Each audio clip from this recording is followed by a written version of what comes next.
More details on the Kawhi Leonard scandal. Did we finally find our smoking gun? Plus, is Adam Silver right?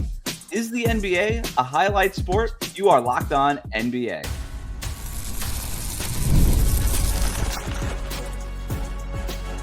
You are Locked On NBA, your daily NBA podcast. Part of the Locked On Podcast Network, your team every day.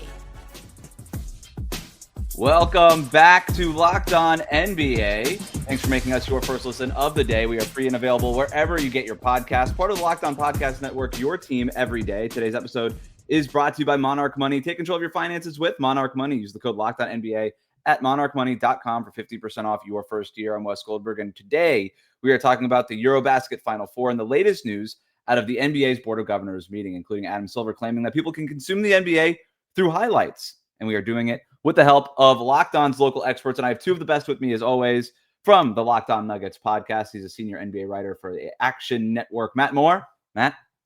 I got to make things snappier. How do I make my own highlights, Haize, since that's all we're going to be watching now is highlights? What are my highlights? From the Locked On Bulls podcast, also Bears and Bulls creator for Bleacher Report, Haize. I got takes in regards to this whole highlight league thing, and I think it's going to trigger some people. So there you go. Look forward to that.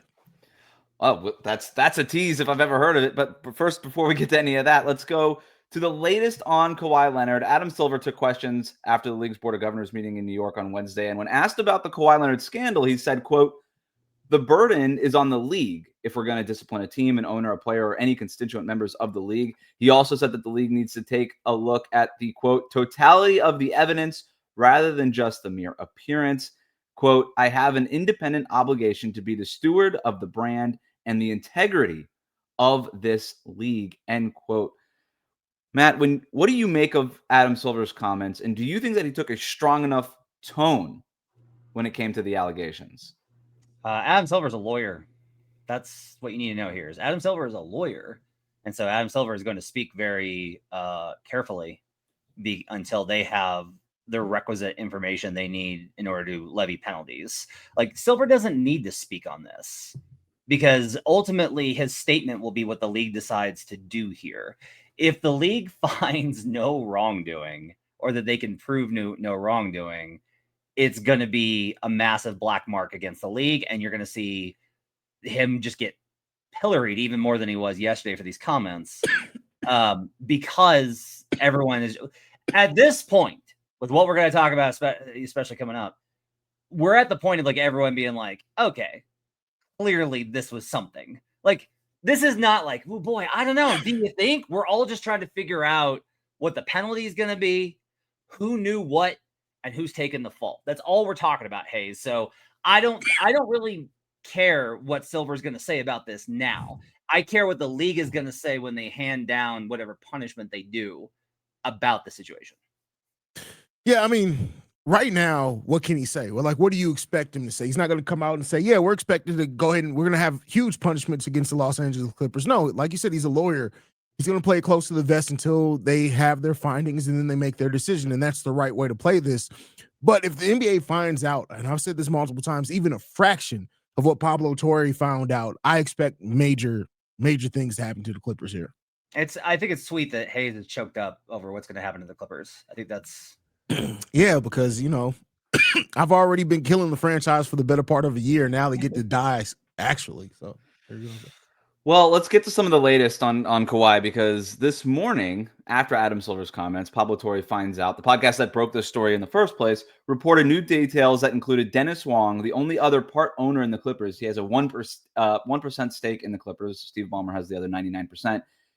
Dennis Wong also invested into Aspiration as the company was running out of money in 2022. According to the podcast, Wong invested nearly $2 million into the failing company 9 days before it turned around and paid Kawhi $1.75 million as an installment for his no-show endorsement deal. For Wong to invest this amount of money into essentially what was at that point a broke company just days before they were required to pay Kawhi, I think that is curious, to say the least, Matt. Is this the smoking gun, though, that people have been looking for? I don't think it's the smoking gun. Like, the smoking gun is going to have to be a phone call recorded between Ballmer and somebody. It's going to have to be a memo sent by, like, you're going to have to find like a paper trail for this to be it. I do want to note, however, you don't need a smoking gun. In the CBA section D of a very long series, like it's like paragraph 4, section D, clause 92, et cetera, but you're going to find this a violation of basically don't make an agreement outside of the CBA above may be proven by direct or circumstantial evidence, including but not limited to evidence that a player, contract, or any term or provision thereof cannot rationally be explained in the absence of conduct violative of these agreements. So like that is a broad clause that they are going to use to hammer them. Like circumstantially is such a dangerous word in legal terms. Like you want to try and avoid the word circumstance like it's a landmine. And here it's like very built in. It's like, look, if it circumstantially is suspect, you're in trouble. Like stay clear of circumstantial evidence. I think go ahead, Haize. It's a big difference between like if this is being tried in the court of law and the NBA has their own discretion of what they can do with their teams. Like seeing this and the fact that $1.99 million, basically $2 million right before Kawhi Leonard got a $1.75 million contract at the time where Aspiration, I think, had just laid off 20% of its workforce. On top of that, it may not be a smoking gun, but man, this is damn sure something that you have to take a look at and look tightly there. Like if you find any type of communication or anything between that, that's more than a smoking gun. At that point, you just got them dead to rights. They might as well just go ahead and walk the plank in that case. But the more and more that comes out about this, I don't know how the NBA walks away from not something happening as far as punishment here, because if they can corroborate any of this, this is all pretty damning. The odds are so high that, because Torre actually stated, that Kawhi's payday was late. Yeah. And then all of a sudden this comes through. So this definitely smells that Uncle Dennis got on the phone and was like, where's our money? And I am so curious to know whether Uncle Dennis left a paper trail, because that seems to me, with the level of care that he has for these rules, it would honestly surprise me if there isn't a paper trail somewhere, a text message somewhere that's illustrative of this. And man, when a reminder, I think the big lesson here, not one of the big lessons here, should be that when if you're a fan and you want your franchise to go out and get superstars, be very careful about who that is, because sometimes it's just not worth it. So you mentioned paper trail there, Matt. There's been talk about burden of proof in all of these things in order to punish the Clippers. I would argue none of this even matters. To me, just go poll a bunch of fans. Do you fans think that the Clippers cheated to get Kawhi? Because that's really the important thing is, does your consumer base think that all of your rich owners are cheating in order to get to hire rich superstar players? That, to me, if I'm Adam Silver, that's the main concern. There's all this, again, burden of proof stuff. I don't know that you need to prove that the Clippers did it more than the Clippers need to prove that they didn't do it. I feel like for the Clippers, that's even more important. This isn't innocent until proven guilty. This is almost like guilty until proven innocent, because for fans, if Adam Silver allows fans to believe that the salary cap can be circumvented, which is his crown jewel of his entire tenure as the commissioner, that is a huge problem. First off, insulting to the in-season. And on this podcast, we respect the in-season tournament, Wes Goldberg. Second, we really do. You better get that right. 2, you don't want to poll the fans, Wes, because if the Lakers did this, then they would be able to do whatever they wanted. That's like that. You don't want that kind of justice. And then third, the first time, if Adam Silver were to consider what fans want in making business decisions, it would be the first time. So I would be very surprised at that outcome. You mean to tell me, Matt, that the fans didn't want the in-season tournament? You mean to tell me that? Many of them did not, which is wrong. For the record, I always hate the in-season tournament, and then it's here, and I'm like, you know what? I kind of like the in-season tournament. I always work myself up into it. We call that the Haize. Yeah, I hated it until I started watching. Like literally, I was against it wholeheartedly, and then as I was watching, especially last year, I'm like, yeah, this isn't bad. I'm still against it, And then it gets here, and I'm like, you know what? I'm not against it. And I just remind myself every year that I kind of like it. We do have more stories coming out of the Board of Governors meeting, including a new rule change for games this upcoming season, plus some interesting remarks, not about Kawhi, from Adam Silver. We'll talk about that next here on Locked On NBA. Today's episode of Locked On NBA is brought to you by Monarch Money. Most people can't name all their financial accounts or even what they're worth, whether it's a 401k, properties, or investments. And when you don't have the full picture, you can end up leaving money on the table. That's where there is Monarch Money. It's an all-in-one personal finance tool that brings your entire financial life together in one clean, easy-to-use interface on your laptop or on your phone. Monarch is built for people with busy lives. If you've put off organizing your finances, Monarch is for you. Monarch does the heavy lifting for you. You can link all of your accounts within minutes, see clear data visuals, get smart categorization of your spending, and finally feel in control of your money without ever touching a spreadsheet. Maximizing investments, increasing your savings rate, easily reviewing finances with your partner and or financial advisor, keeping a clear view with your financial health. It's all easy with Monarch Money. So don't let financial opportunity slip through the cracks. Use the code LOCKEDONNBA at monarchmoney.com in your browser for half off your first year. That's 50% off your first year at monarchmoney.com. Just use the code LOCKEDONNBA. Welcome back to Locked On NBA. Thanks for making us your first listen every day. Make sure you hit that subscribe button on YouTube to support the show. Let's get to more from the Board of Governors meeting beyond just the Kawhi news. And Adam Silver made a different kind of headline when he said that fans who can't afford streaming services to watch NBA games can still watch the highlights for free, calling the NBA a highlight sport. Let's take a listen. Huge amount of our content that people can essentially consume for free. I mean, this is very much a highlights-based sport, so, Instagram, TikTok, Twitter, you name it, any service. There's an enormous amount of content out there. YouTube, by another example, that is advertising-based that consumers can consume. Haize, is Adam Silver right? Is the NBA a highlight sport? Unfortunately, he's right for some. Here's the thing. In doing this, the thing that I've learned is that the majority of sports fans are casuals, meaning that they don't have time to watch every game. They do consume, and they form their basketball opinions based off whatever Bill Simmons and some other ones say, and off the highlights that they see or what they read in the box score. They don't watch a lot of games. The majority of people don't. And that just to me, that goes back like the conversation that we had yesterday when it comes down to what's actually a GOAT and what's just your favorite player. Like, it comes down to a level of critical thinking and time that people they don't have. So I unfortunately, I think Adam Silver does have a point here, is that for a lot, and probably more than it's not, the NBA is a highlight league. I always think that this is like very tricky because the NBA exists as two different entities simultaneously. One, it is an entertainment business. That is what it is, and has a large entertainment, a very large and powerful economic force in this country and globally, operating under a capitalist system. They are beholden to pursue where the money is, and the money is in short form content. That's where everything is headed. And I'll tell you this, if you're the first person that figures out how to effectively and efficiently monetize this content, you're going to make an absolute killing. You will be a billionaire. So the league is pursuing what it does as a money-making venture. But second, it exists as a cultural element.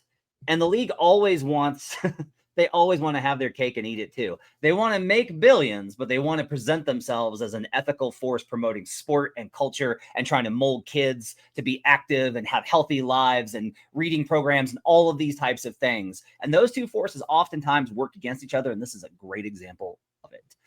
Are you going to understand basketball better if you watch LaMelo Ball highlights? No, you are not. You are not going to understand the game better. Are you going to appreciate sport better? Are you going to learn about teamwork? Are you going to learn about body language? Are you going to learn about making a selfless play? No, you are not.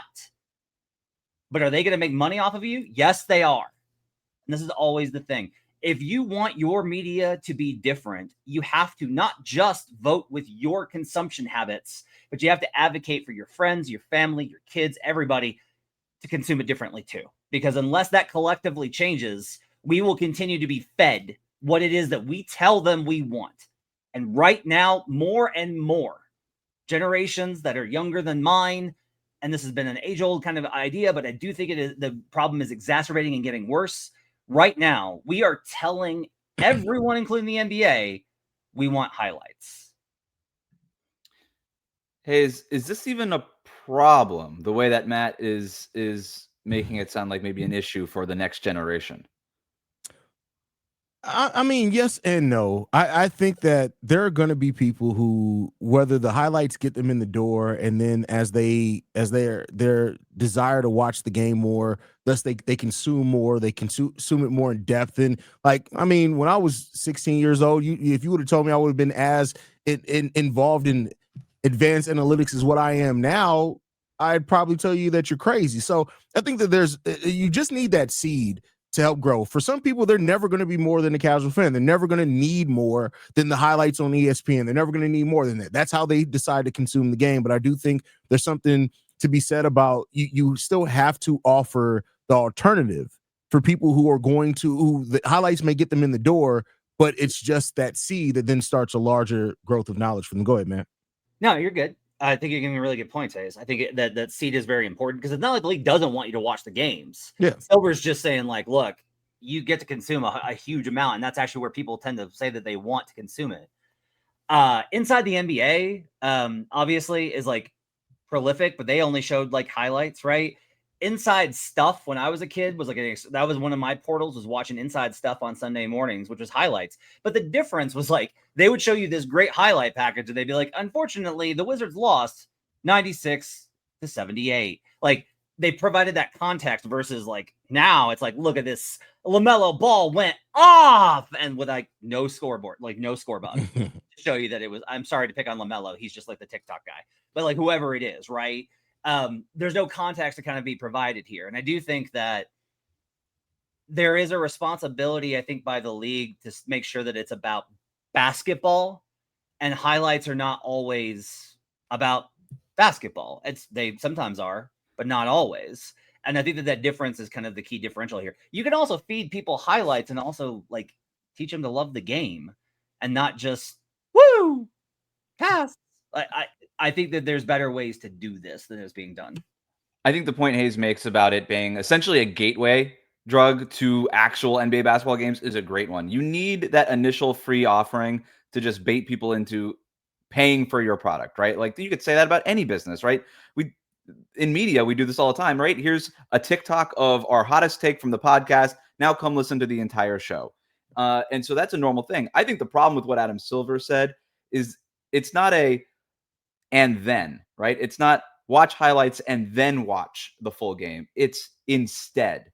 You don't want to pay for our product? Okay. Instead, just get the highlights for free. And maybe that's where the issue is. Go ahead. Last word on this. Go ahead, Haize. I want to offer just, and what you're saying is very valid. Like me, Matt knows this. I grew up in Italy and Germany. I spent most of my childhood growing up there. We didn't have easily accessible to NBA games. So having like, and that was in the 90s. So like now, if there was TikTok and things where I could watch highlights, I remember the first time I convinced my mom to buy League Pass. It was like the world of basketball really opened up to me because I was able for the first time to watch everything that I wanted to watch at any given time. So I think there is something to be said about that being a gateway drug, but I think it's the way that you market it as a, hey, here's this highlight. If you want to watch this full game, here's what you can do. Yeah, and I think the other thing here is, one, Adam Silver did say as part of this answer that doesn't get included in the clipped parts, he's like, we now offer, this season has more free games available than ever. They're more like televised, more easily accessible. I think some of this runs into the problem of, the complaint, I think, for it being accessible is you have to pay for Amazon Prime, you got to pay for Peacock, you got to pay for ESPN, whatever thing. Adam Silver called y'all broke. That's what he did. He called y'all broke. He did call us broke. It's true. What's really frustrating for me, Wes, is like, again, and some of this gets into like broader capitalism theory and like economic theory, but like, look, I'll just tell you this. The league has the capacity. This is not an idea. This is a fact. They have the capacity to where they can show you every single game provided by every single network through their app. They could just do that, pay ESPN for the rights, and ESPN gets the rights to broadcast and have that be part of the agreement. You pay a certain amount per month to NBA for access to all the games. And they would make millions off of that. Hundreds of millions they would make off of that deal. But it's not as much as they can make with this deal. And that's where I start to get really pissed off, is where I'm just like, why is it never enough? Like, you can provide this and you're still going to have the corporate sponsors and the media deal and this and that and everything else.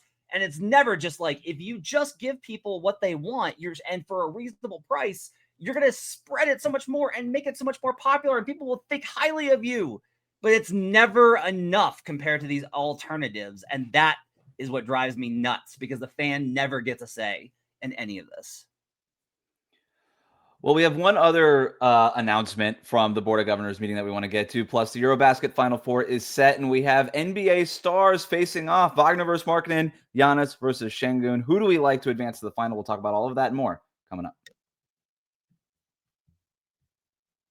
Today's episode of Locked On NBA is brought to you by FanDuel. The NFL season is here, and FanDuel is making sure you're ready for kickoff with a can't-miss offer. Right now, new customers can bet just $5, and if your bet wins, you'll get $300 in bonus bets to use across the app. I love using FanDuel because it fits however you like to bet. Player props, building a same-game parlay, or even jumping in live as the action unfolds. It makes every game more exciting. Whether you're watching your team or just keeping an eye on your fantasy lineup, it's quick, easy, and the best way to add a little bit more energy to your Sundays. So, are you ready to play? Download the FanDuel app now by visiting FanDuel.com to get started. That's FanDuel.com to place your first $5 bet. Welcome back to Locked On NBA. Thanks for making us your first listen every day. The Locked On Podcast Network has a show for every team. Check out Locked On Clippers for more on the Kawhi scandal and today's top stories. Before we get to EuroBasket here, one last thing from the Board of Governors meeting. The NBA announced will implement a new change for the upcoming season. Unsuccessful end-of-period heaves will now be recorded as a missed field goal attempt for the team and not for the player, and will no longer impact an individual player's shooting percentages. Matt, do you think that this is going to result in more real end-of-clock heaves as opposed to the fake late ones that we usually get right after the buzzer? Of course. Guys are protecting their bonus money. That's the secret of what this was about. It's like, oh, he's protecting his field goal percentage. Do you know why? Because it's tied to his bonus. That's why. This is cowardly. This is so cowardly. Like, we just need to expose players that don't want to risk it. Like, that's what we need to do. Like, you should just be shooting that. Risk it. Come on, man. Like, put it on the line. Make that shot. Do what's necessary for your team. Like, if you can get your team an advantage, go do that. But I could say that because it's not my money. So, is it cowardly, Haize? Cowardly? No, I don't think it's cowardly. I mean, listen, if I was out there shooting great percentage too and my money was tied to it, I'd be protective over it as well. But I do think that we will see more legitimate heaves now that the fact that it's not counted against players. Yeah, you're absolutely going to see it. And I can't wait to see how many Steph now makes. Haize, should they now be able to build in bonuses for made heaves? Ooh. No. Come on. Maybe. Like, you make 3 or more in a season and you get, I don't know, $100,000. That's pocket change for most of these guys. This could potentially inflate some percentages too, because if you make it, well, that count, like the miss counts for a team, but if you make it, is it a team make or is it your individual make? I would imagine it's an individual make. That's because the points got to come from somewhere, right? Yeah. So there's some interesting things that could happen here. All right, let's move on to EuroBasket. The Final Four is set. Germany versus Finland and Greece versus Turkey tip off on Friday. Matt, who do you like to advance to the final, and who do you have winning the championship? So I just first want to say that I am enjoying this Finland run just about as much as humanly possible. It is absolutely awesome to see. I hate that Germany and Finland are facing off. I got to go with Turkey. I think it'd be great if Greece won. I just think it'd be such a cool story because they've competed in all these and never seemed to have a good enough team. But Turkey's just been a monster. It's going to be Turkey, I think, versus God. I'm gonna take Finland, man. They're shooting the lights out. They're just shooting the lights out. So as good as I think Germany is, and I think Germany's the best team in the tournament remaining. I think they've been the best team from the beginning. I'm riding the hot hand here, and I'm going with Lauri Markkanen in Finland to upset them. And it's Finland versus Turkey in the final. I got the same. It's going to be Germany versus Finland. I think it's going to be a great final to watch too. Turkey versus Finland is going to be fun to watch. So I got the same one there. Of the NBA stars involved here, right? So we got Lauri Markkanen leading Finland, playing out of his mind. We talked about it earlier this week. Germany led by Franz Wagner and Dennis Schroeder, who is like this international superstar every single time that he's in one of these competitions. Giannis with Greece, and then Alperen Sengun with Turkey. Which one of these NBA players, NBA stars, would benefit from a EuroBasket championship the most? Like, adding that to his resume matters more for which one of these guys, Matt? Giannis, because Greece has never really been able to crack any sort of deep run. I think Alperen's already done the work. Like, Alperen has put himself on the map with this performance, right? He's got a win over Jokic, made the semifinal, put up all these numbers, highlight. Like, he's been the story, I think, of EuroBasket. So I think he's got the most to gain here, or he doesn't have to do this versus like Franz. If it's Franz and Dennis. That's Dennis Schroeder, FIBA MVP, by the way, World Cup MVP. So like it's split. The credit is split there. And with Markkanen, nothing he does is going to really move the needle because it'll just be like, yeah, but he's like on the Jazz and nobody really knows he's there. Versus if Giannis like pulls this off and goes beast mode over these next 2 games and they win gold, it's just like another in a long line of accomplishments for him that I think is hugely significant. Yeah, I mean, I think it's Giannis too. If you were like, because at that point he'd have an MVP, NBA's Finals, and a EuroBasket championship.